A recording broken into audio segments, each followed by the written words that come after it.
नमस्कार विद्यार्थी मित्रांनो, मी अभिषेक ठिगळे एज्युकल्चर मध्ये तुमच्या सगळ्यांचं स्वागत करतो। तर हे आपलं नवीन YouTube चॅनल आहे की ज्याचं नाव आपण दिलंय SSC एज्युकल्चर असं।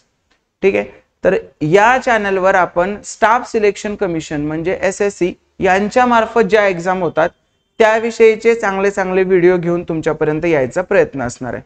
तर स्टाफ सिलेक्शन मध्ये 6 ते 7 प्रकारच्या वेगवेगळ्या एग्जाम होतात की त्या क्लास 1 क्लास 2 पासून क्लास 3 क्लास 4 ग्रुप डी पर्यंतच्या असतात त्या एग्जाम। तर त्या सगळ्या एग्जाम कंडक्ट करणारी बॉडी म्हणजे SSC।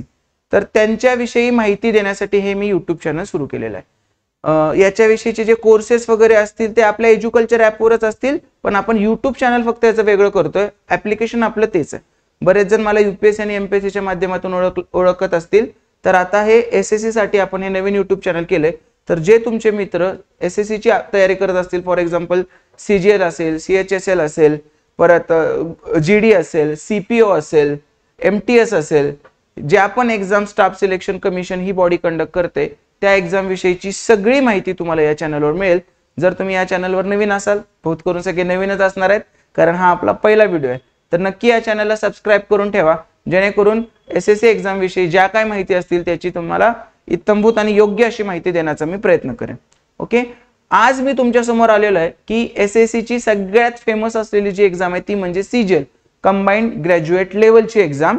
तर त्या एग्जामचं नोटिफिकेशन आलेलं आहे आणि त्याची तयारी करून घेण्यासाठी किंवा ती एग्जाम कशी आहे किंवा त्याचं जे नोटिफिकेशन आहे त्याच्यात कसं कसं असतं, सिलेबस काय, एग्जाम पॅटर्न काय, जागा किती आल्यात, परीक्षा कधी होणार, फॉर्म फी किती, फॉर्म भरायचा कसा, हे जे काय तुमच्या मनातले सगळे प्रश्न आहेत ते सगळे प्रश्न सोडवण्यासाठी किंवा त्या प्रश्नांची उत्तर देण्यासाठी तुम्हाला मी आलेलो आहे। आणि मराठीमध्ये पूर्ण SSC ला डेडिकेटेड असलेलं चॅनल असे जास्त काही नाहीयेत, त्यामुळे आपण इथून पुढे असा प्रयत्न करणार आहे की SSC मध्ये महाराष्ट्रातील मुलांचा, मराठी मुलांचा सुद्धा टक्का वाढला पाहिजे। त्याचं हे चॅनल चालू करायचं सगळ्यात मेन उद्देश तो आहे की मराठीचा टक्का तिथं खूप कमी आहे, मराठी विद्यार्थी, मराठी लोक तिथं जात नाहीत, नॉर्थचं जास्त प्रमाण आहे, त्यामुळे आपण हे पूर्ण चॅनल मराठी माध्यमातून तयारी करण्यासाठी करणार आहोत। प्रश्नांची भाषा इंग्लिशच असणार आहे, पण समजावण्याचा वे आपला मराठी असणार आहे, जेणेकरून तुम्हाला तिथं जास्त व्यवस्थित पद्धतीनं एक्झाम्पल सॉल्व्ह करता यावेत आणि परीक्षेचा पॅटर्न तुम्हाला चांगला समजावा। तर नक्कीच या चॅनल मधून तुम्हाला खूप सारी मदत होणार आहे। तर इथून पुढे जर तुम्ही SSC परीक्षेचा अभ्यास करणार असाल किंवा तुमचे इतर कोणी अभ्यास करणारे मित्र मैत्रिणी नातेवाईक असतील तर त्यांना तुम्ही हे चॅनल सजेस्ट करू शकता। आपण ह्याच्याच डिस्क्रिप्शन मध्ये हे YouTube चॅनल, याचं वेगळं टेलिग्राम चॅनल आणि ऍप्लिकेशन लिंक हे सगळं प्रोव्हाइड करत आहोत आणि कॉन्टॅक्ट नंबर सुद्धा देत आहोत, त्याच्यावर तुम्ही मला संपर्क करू शकता। तर आजचा आपल्या लेक्चरचा हा मोटो आहे तो म्हणजे SSC CGL चं जे नोटिफिकेशन आलेलं आहे त्याच्याविषयी तुम्हाला माहिती देणं। स्टाफ सिलेक्शन कमिशन आहे आणि ही वेबसाईट तुम्हाला खूप चांगली इथून पुढे लक्षात ठेवायला लागणार आहे, ssc.gov.in, आणि या वेबसाईट वरूनच यांची सगळी कामं चालतात। तर या वेबसाईट विषयीचा आपण आता थोडासा हे बघूया की नोटिफिकेशन मध्ये नेमकं काय काय।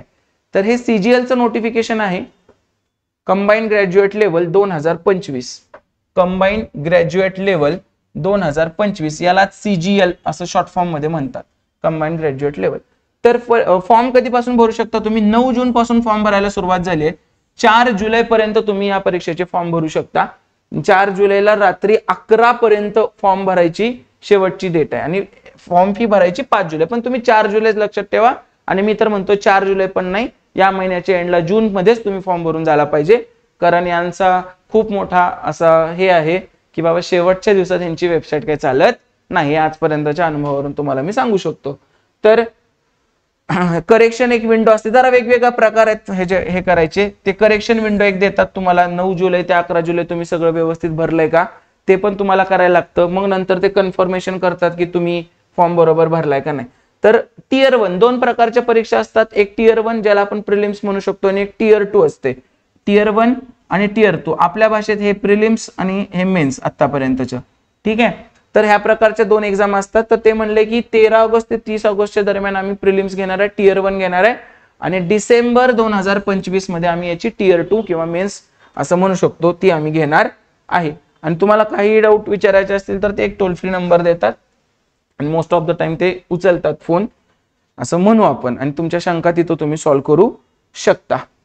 तर अप्लाय कसं करायचं आहे याच्यावर, तर त्यासाठी तुम्हाला त्यांच्या वेबसाईटवर जायला लागेल आणि कुठल्या कुठल्या पोस्ट असणार आहेत, ग्रुप बीच्या आणि ग्रुप सीच्या पोस्ट तुम्हाला याच्यात बघायला मिळतील. ग्रुप बी आणि ग्रुप सी हे वेगवेगळ्या मिनिस्ट्रीच्या अंडर पोस्ट असतात, ते सगळं ही बॉडी कंडक्ट करते. जशी आपली एमपीएससी आहे, यूपीएससी आहे, तसंच हे सुद्धा आहे. आता हे खूप साऱ्या पोस्ट दिलेत, कुठल्या कुठल्या पोस्ट साठीचे एक्झाम आहेत, जवळजवळ 37 पोस्ट आहेत. तर त्यातली सगळ्यात असिस्टंट सेक्शन ऑफिसर जी म्हणतो, जी आपली एएसओ कंबाईन ग्रुप बी ची, तशी सेंट्रलची एएसओ. तुम्ही मोठे मोठे पिक्चर बघताना एअरलिफ्ट वगैरे, तिथून सगळं चालू असतं, काय कुणाशी कॉन्टॅक्ट करायचा. एअरलिफ्ट पिक्चर मध्ये जो अक्षय कुमार ज्याला सारखा कॉल करत असतो, तेच हे ऑफिस ग्रुप बी चे. त्यांचे ते सगळे जुन्या प्रकारचे ऑफिस दिसतात ना, तेच एएसओ वाला, असं तुम्ही इन शॉर्ट म्हणू शकता त्याला, की आपलं इकडे एएसओ म्हणजे ते त्यांचं इकडचं. तर हे वेगवेगळ्या डिपार्टमेंटमध्ये असतात, central secretariat service, intelligence bureau, ministry of railways, ministry of external affair. तर हे सगळ्यांचे एएसओ आहेत. मग परत त्यांच्या नंतर इन्कम टॅक्स इन्स्पेक्टर, ही पण याच्यातली एक फेमस पोस्ट मानली जाते. ठीक आहे. तर अशा जवळजवळ तुम्हाला 37 वेगवेगळ्या पोस्टसाठी, आता हे त्यातले ग्रुप बी झालेले पे स्केल वगैरे सगळं त्यांचं दिलेलं असतं त्याच्यात, हे लेवल पाईज पे स्केल म्हणजे वगैरे जे काय आहे ते सगळं तुम्हाला सांगितलंय. तर अशा जवळजवळ 37 सब इन्स्पेक्टर, ही सुद्धा फेमस पोस्ट मानली जाते. तर ह्या सगळ्या एक्झामसाठी टोटल 37 पोस्टसाठी ही कंबाईंड ग्रॅज्युएट लेवल एक्झाम आहे. काही जणांचे इयर आहेत ते 18 ते 27 आहेत आणि काही एक्झामचे इयर जे आहेत ते 30 वर्षापर्यंतचे आहेत. तुम्हाला जे वरच्या ग्रुप बीच्या पोस्ट दिसतील त्याच्या बऱ्याचदा ते 30 वर्षापर्यंत असतात. ग्रुप बीच्या सगळ्या एक्झाम 30 वर्षापर्यंत, काही हे 32 वर्षापर्यंतचं पण आहे. Ministry of statistics and programme implementation, मग त्याचं एज्युकेशनल क्वालिफिकेशन पण वेगळं असतं, ते आपण पुढं बघणार आहोत. चला, आता तर हे 37 पोस्ट साठी ही एक्झाम होते, एवढं तर कळालं आपल्याला. त्याच्यानंतर बऱ्याच गोष्टी इथं दिलेल्या असतात माहिती. आपल्याला आता मेन गोष्ट यायची ती म्हणजे ही कॉम्प्युटरवर असते एक्झाम. ठीक आहे, कॉम्प्युटर बेस्ड असते एक्झाम. तर 2 टियर मध्ये होते आणि व्हॅकन्सी आणि रिझर्वेशन हा सगळ्यात महत्वाचा मुद्दा आहे.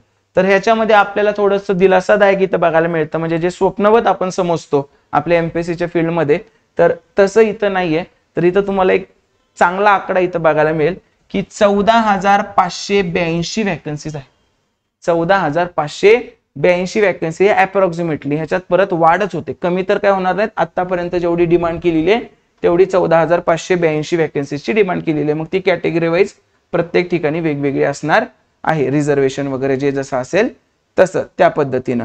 आता याच्यानंतरचा मेन मुद्दा काय येतो, याच्यानंतरचा मेन मुद्दा येतो हे एज रिलॅक्सेशन वगैरे, जे आपलं नॉर्मल सगळीकडे असतं 5 वर्ष 3 वर्ष आणि 10 वर्ष त्याप्रमाणे आहे. याच्यानंतर येतं एक्झाम पॅटर्न. एक्झाम पॅटर्न कसा असतो एसएससीचा, हे बऱ्याच त्या वाचत पण नाही आपण कधी, त्या छोट्या छोट्या गोष्टी आहेत त्या सगळ्या नोटिफिकेशन मध्ये तुम्हाला दिसतील. आता मेन मुद्दा येतो तो म्हणजे पॅटर्नचा. पॅटर्न कसा असणार आहे एक्झामचा, थोडंसं मी ह्याच्याविषयी बोलतो की बाबा एज्युकेशनल क्वालिफिकेशन विषयी.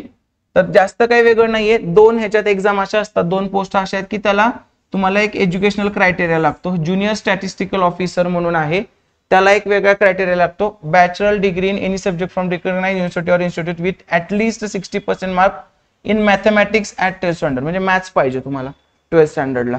ठीक आहे, ते जीएसओ ला लागतं. किंवा bachelor degree in any subject with statistics पाहिजे, स्टॅटिस्टिक्स मधली बॅचलर डिग्री पाहिजे बी. ठीक आहे, म्हणजे ग्रॅज्युएशन. आणि अजून एक पोस्ट कुठली आहे, स्टॅटिस्टिकल इन्व्हेस्टिगेशन ग्रेड 2 ही पोस्ट आहे. याच्यात पण तुम्हाला स्टॅटिस्टिक्सची ग्रॅज्युएशन पाहिजे, त्याशिवाय ती एक्झाम देता येत नाही. ओके, ह्या 2च परीक्षा अशा आहेत. बाकी ज्या ऑल अदर पोस्ट आहेत त्याचं काही एवढं विशेष नाहीये. तुम्ही फक्त ग्रॅज्युएट पाहिजे त्यांना, bachelor degree from recognised university or equivalent, एवढंच. आणि त्या खूप साऱ्या पोस्ट आहेत.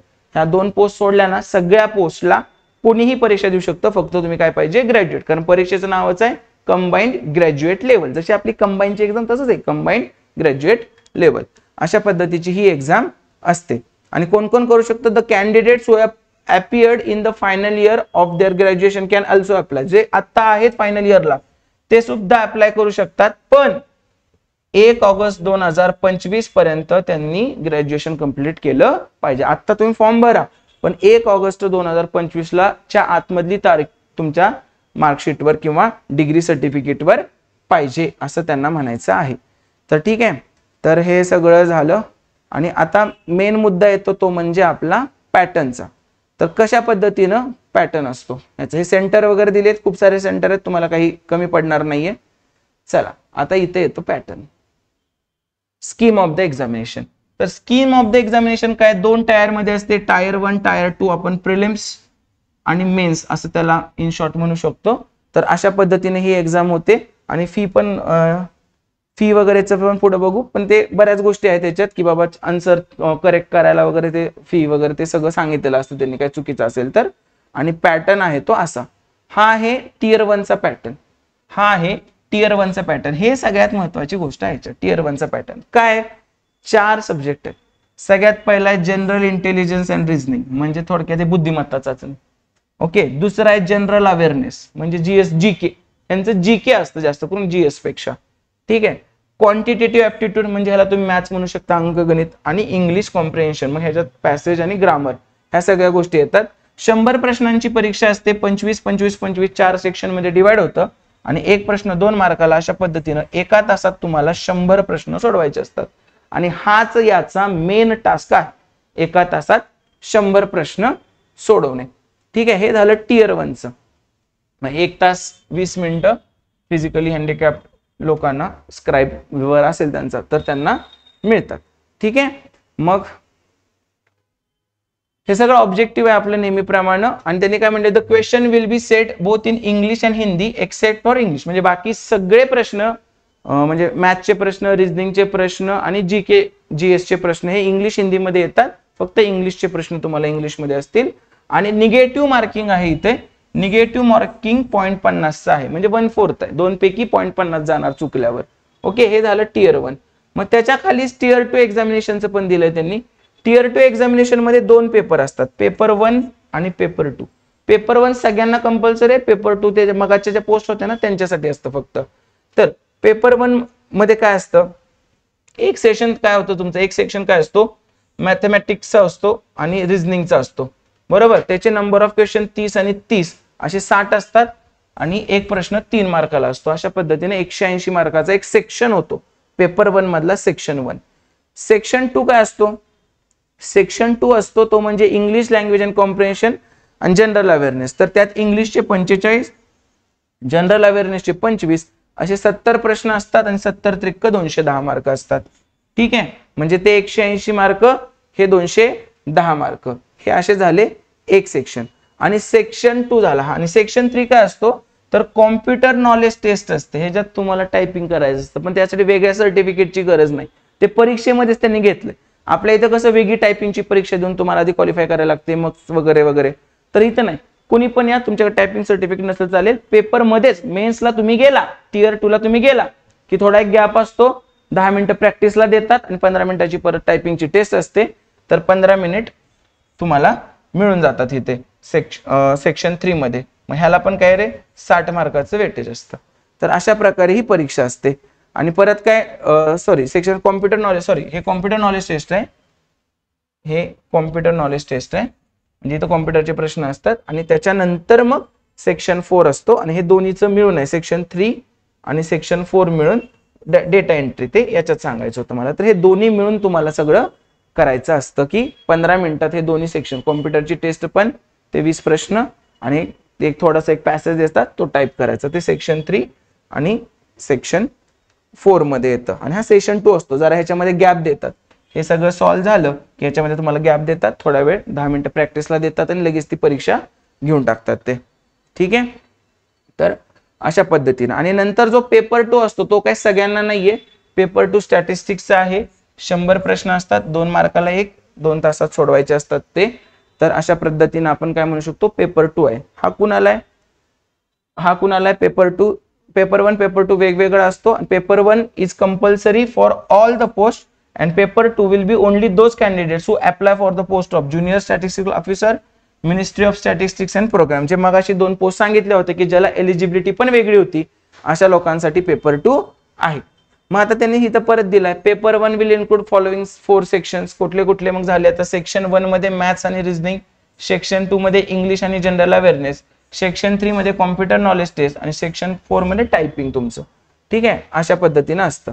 पेपर 1 2 ह्याच्यात होतं, सेशन 1 आणि सेशन 2. सेशन 2 म्हणजे टायपिंग आपलं असतं. ठीक आहे, तर या पद्धतीनं तुम्हाला ती एक्झाम द्यावी लागते.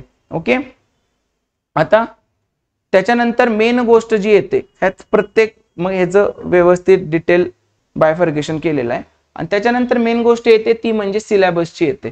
तर त्यांनी मग रिझनिंगचा सिलेबस दिलाय, जनरल इंटेलिजन्स अँड रिझनिंग. हा एवढा मोठा सिलेबस आहे आणि प्रत्येक सिलेबसच्या प्रत्येक पॉईंटवर ते प्रश्न विचारतात. तुम्ही टेलिग्राम चॅनल माझं सबस्क्राईब करा, तिथे मी सॉर्ट केलेले PDF टाकणार आहे मागच्या वर्षीच्या. ठीक आहे, आणि आपण याच चॅनलवर युट्यूबवर एक सिरीज सुरू करतोय की एक दिवस मॅथ्स एक दिवस रिझनिंग अशा प्रकारे माझं, आणि मग इंग्लिशची पण आणि सेम तशी जनरल अवेअरनेसची पण आपण सिरीज सुरू करतोय. ठीक आहे, तर हे सगळे टॉपिक आपल्याला कव्हर करायचे आहेत त्याच्यामध्ये. सेम तसंच त्यांनी कशाचं दिलंय, जनरल अवेअरनेसचा दिलेला आहे. जनरल अवेअरनेसचा सिलेबस दिलेला आहे की सगळं सोसायटी रिलेटेड, हिस्ट्री, जॉग्राफी सगळं दिलं. History, culture, geography, economic, general policy and scientific research सगळ्यांवर ते प्रश्न विचारणार आहेत. त्याच्यानंतर क्वांटिटेटिव्ह ॲप्टिट्यूडचा सिलेबस दिलाय. मग क्वांटिटेटिव्ह ॲप्टिट्यूड मध्ये पण सगळंच मग ते time and work, profit loss, interest, average, percentage, ratio, proportion, simple fraction, decimal, square root, cube root, algebra, circle, mensuration, trigonometry, geometry, त्या सगळ्या गोष्टी. मग height, distance, histogram, frequency of polygon, data interpretation, जे काय मोडतं ते सगळं. SSCचा सिलेबस म्हणजे पूर्ण मॅथमॅटिक्स, पूर्ण रिझनिंग, पूर्ण जनरल अवेअरनेस आणि पूर्ण इंग्लिश. ठीक आहे, आणि शेवटी त्यांनी सब्जेक्ट दिलाय तो म्हणजे इंग्लिश कॉम्प्रिहेन्शन. इंग्लिश कॉम्प्रिहेन्शन मध्ये मग त्याचं ग्रामर पण आणि मग त्याच्या बेसिक ॲबिलिटी पण, एवढं सगळं तुम्हाला करावं लागतं. ठीक आहे, हेच सगळं मेन्स मध्ये असतं, फक्त हाय लेवलला विचारतात, प्रिलिम मध्ये थोडंसं कमी लेवलचं येतं. मग हे त्यांनी परत बघा Tier 2 चा सिलेबस एकदम डिटेल दिलाय. मग टॉपिक वाईज नंबर सिस्टीम मध्ये काय विचारणार, फंडामेंटल अरिथमॅटिकल ऑपरेशन मध्ये काय विचारणार. तर अशा प्रकारे हे सगळ्याचं त्यांनी डिटेल नोटिफिकेशन हे पण मी माझ्या टेलिग्राम चॅनलवर टाकतोय. या व्हिडिओच्या डिस्क्रिप्शन मध्ये तुम्हाला एकदम डिटेल, म्हणजे मी थोडक्यात असं ठरवलंय की SSCचा अभ्यास करणाऱ्याला सगळं एका ठिकाणी मिळावं आणि त्यांच्याशी कम्युनिकेट करणारा एक व्यक्ती मराठी माणूस असावा, एवढाच माझा उद्देश होता हे सुरू करण्यासाठी. आणि ते त्यात वेगळं काही मिक्स करणार नाही, त्याच्यात फक्त मग SSCच्या रिलेटेडच माहिती मी तुम्हाला देत जाईन. तर अशा प्रकारे हे सगळ्याचं त्यांनी परत डिटेल बायफर्गेशन करून सगळं हे केलेलं आहे. व कॉम्प्युटरमध्ये आम्ही काय विचारणार, परत ते जे 2 विषय 2 डिग्रीचं वेगळं एलिजिबिलिटी होती स्टॅटिस्टिक्स ऑफिसर, तर त्याचा सगळा सिलेबस सुद्धा त्यांनी दिलेला आहे. तर याची फॉर्म फी वगैरे खूप नॉमिनल असते, 100 रुपये मध्ये फॉर्म फी भरून मिळते, जास्त काही पैसे घेत नाही ते फॉर्म भरण्यासाठी. त्यांचं एवढंच म्हणणं आहे की आम्ही असं व्यवस्थित केलेलं आहे, तुम्ही अभ्यास करा आणि चांगले मार्क्स पाडा. मागच्या वेळेचा कट ऑफ जनरल कॅटेगरीचा 153 होता, Tier 1 चा खूप हाय होता कट ऑफ. तर त्यामध्ये पण मी माझं तेव्हा हे टाकलेलं असं जस्ट रिस्पॉन्स शीट टाकलेली की मॅथ रिझनिंगला मला आउट ऑफ पडले होते. तर मग मी असा विचार केला की आपल्यामुळे अजून विद्यार्थ्यांना ह्याची मदत व्हावी, सो जेणेकरून तुम्हाला ह्या परीक्षेचा अंदाज यावा. ही सोपी आहे परीक्षा आणि मेन म्हणजे ना मजा अशी आहे, जर आपण हे बघितलं इथल्या जर जागा बघितल्या ना, तुम्ही इथल्या जागा बघितल्या किती जागा आहेत त्या, तर आपण मगाशी बघितलं होतं. पहिल्यांदा परत सांगू की एक्झाम आपली ऑगस्ट मध्ये होणार आहे, आपल्याकडे 2 महिने आहेत. आणि या युट्यूब चॅनलवर एज्युकल्चर SSC या युट्यूब चॅनलवर तुम्हाला याच्याविषयी इत्तमभूत फुल मी PYQ सिरीज सुरू करतोय, मॅथची आणि रिझनिंगची, सोबत इंग्लिशची आणि जनरल अवेअरनेसचे पण मध्ये मध्ये लेक्चर येत राहतील. पण मॅथ रिझनिंगचे तर कंटिन्युअसली लेक्चर राहतील. फक्त ह्याच्यात मला सांगायचं की आपल्या माणसाने का ह्याची तयारी करायची आहे, तर त्याचं सिंगल मोस्ट रिझन आहे हा आकडा. कुठला आकडा, की जो मी तुम्हाला म्हणतोय की एवढ्या वॅकन्सी आहेत, त्या आकड्यासाठी फक्त तुम्हाला ह्याची तयारी करायची. 14,582 हा CGLचा आकडा आहे. ठीक आहे, सेम अशीच यांची सिलेक्शन फेज नावाची एक्झाम, त्याची पण नोटिफिकेशनचं मी एक व्हिडिओ घेऊन येईल. सिलेक्शन फेज, तर ती एक एक्झाम असते. 2 नंबरला आता ही CGL आली, 3 नंबरला CPO येते, CPO. ठीक आहे, 4 नंबरला CHSL आली, ही 10वी 12वी साठी असते CHSL. 5 नंबरला GD आली, ही तर 10वी साठीच असते फक्त. आणि अजून पण बऱ्याच छोट्या मोठ्या एक्झाम आहेत, पण ह्या 5 एक्झाम बऱ्यापैकी सगळेजण देऊ शकतात. त्यामुळे ह्या सगळ्याच्या एवढ्याच प्रमाणात जागा येतात. म्हणजे लिटरली तुम्ही जर 6 परीक्षा जरी बघितल्या तरी 2-2 महिन्याला तुम्हाला परीक्षा द्यायचा चान्स आहे. म्हणजे एकात तुम्ही कमी पडला तर दुसऱ्यात तुम्ही ते करू शकता. आणि सिलेबस फक्त 4 घटक, इंग्लिश, मॅथ्स, रिझनिंग आणि GK. ठीक आहे, आणि यांचं GK असते, GS नसते. GK म्हणजे बऱ्यापैकी स्टॅटिक लेवल जनरल नॉलेज आपण जे म्हणतो, पॉलिटीचं जनरल नॉलेज, कुठल्या कायद्यात काय दिलंय वगैरे एवढं, ते वाक्य कुठलं बरोबर आहे कुठलं चूक असे एवढे मोठे नसतात प्रश्न, वन लाईनर प्रश्न असतात, जनरल नॉलेज वाले प्रश्न असतात. तर ह्या प्रत्येकाच्या 20-19 एवढ्याच जागा असतात की थोड्याफार फरकाने इकडं तिकडं, आणि सिलेबस सगळ्याच आहे. म्हणजे तुम्हाला एकदा चांगला अभ्यास केला की वर्षभरात सारखा सारखा स्वतःवर ट्राय घ्यायला मिळतो. त्यामुळे नक्की जावी. आणि खूप कमी मराठी मुलं ही परीक्षा पास होत आहेत किंवा देत आहेत, टक्का खूप कमी आहे. ठीक आहे, त्यामुळं ह्याचा विषय पण तुम्ही जरा व्यवस्थित गांभीर्यानं बघू शकता, जेणेकरून आपल्या इथं नियोजन व्यवस्थित नाही आहे की बाबा वेळेवर होत नाही, एक्झाम झाली तरी रिझल्ट वेळेवर लागत नाही, रिझल्ट लागला तरी जॉईनिंग नाही आहे. तर एक वेगळं ऑप्शन म्हणून तुम्ही याच्याकडे बघू शकता. एक छोटीशी कंडिशन सांगतो, मॅथ रिझनिंगची थोडीफार आवड पाहिजे बरं का. मी म्हणत नाही की तुम्हाला मॅथ रिझनिंग लय भारी आलं पाहिजे, पण तुम्हाला त्याची थोडीफार तरी आवड पाहिजे. तर यासाठी तुम्ही या परीक्षांचा विचार करू शकता. इथून पुढे या चॅनलला सबस्क्राईब जर केलं तर वरचेवर ह्याचे जे काही नोटिफिकेशन असतील, छोटे मोठे बदल झालेले, ते सगळे तुम्हाला ह्या चॅनलच्या माध्यमातून मिळत राहतील. या व्हिडिओच्या डिस्क्रिप्शन मध्ये मी तुम्हाला ह्या चॅनलची लिंक तर आहेच, त्याच्यावर बघताय म्हणजे तो तुम्हाला दिसेलच यूट्यूब चॅनल. ठीक आहे, सेम मी तुम्हाला याची टेलिग्राम पण लिंक देतोय, त्याच्यावर पण तुम्हाला सगळे अपडेट मिळत राहतील. आणि 3 नंबरचा आपल्या ॲपची लिंक देतोय, जर वेगवेगळे कोर्सेस असतील तर ते तुम्ही जॉईन करू शकता. आणि मग 4 नंबरला माझा नंबर आहे की त्याच्यावर तुम्ही मला या परीक्षांविषयी इत्थंभूत माहिती विचारू शकता. व्हिडिओच्या माध्यमातून जर काही कव्हर नाही झालं तर बिनधास्त तुम्ही मला कॉल करून किंवा मला मेसेज टाकून माहिती विचारा. मी त्याच्याविषयीची सगळी माहिती तुम्हाला पुरवायला तयार आहे. माझ्याविषयी सांगायचं झालं तर मी ही परीक्षेची मेन्स आतापर्यंत 5 ते 6 वेळेस दिलेली आहे. CPOच्या तर त्या फिजिकल पर्यंत सुद्धा मी पोहोचलो होतो, पण कधी याविषयी शिकवण्याचा विचार केला नाही. पण आता असं वाटतं की ज्या मेथडने मी शिकवतो त्यानं हे खूप इझिली सॉल्व्ह होऊ शकतो. तुम्हाला लेवल MPSC पेक्षा हायर आहे, पण ह्याला अभ्यास करायची शिकवण्याची पद्धत पण वेगळी असते. जे मी MPSC ला लावतो पद्धत की बाबा फॉर्म्युला न वापरता, एक्स न वापरता, ते मला इथनच मिळालेलं आहे सगळं. की याचा अभ्यास जेव्हा मी करायचो ना त्यावेळी त्या मेथड माझ्याकडे आलेले आहेत, बँकिंगचा अभ्यास, याचा अभ्यास. ओके, तर ज्यांना या परीक्षांची तयारी करायची आहे त्यांच्यासाठी हे चॅनल खूप महत्त्वाचं ठरणार आहे. उद्यापासून तुम्हाला या चॅनलवर रोज एक तरी व्हिडिओ मॅथमॅटिक्स आणि रिझनिंगचा बघायला मिळेल तुम्हाला, जेणेकरून तुम्हाला याच्या अभ्यासात नक्की फायदा होईल. तुम्ही पण तुमच्या इतर मित्रमैत्रिणींना हे चॅनल शेअर करा, जेणेकरून त्यांना SSC मध्ये घडणाऱ्या ज्या एक्झाम आहेत, होणाऱ्या एक्झाम आहेत, त्याच्याविषयीची माहिती मिळावी आणि त्याचा अभ्यास करण्यासाठी प्रोत्साहन मिळावं. आता मी इथंच थांबतोय. नक्की आपल्या चॅनलला जॉईन करा आणि तुमच्या इतर मित्रांना शेअर करा. Thank you so much. All the very best.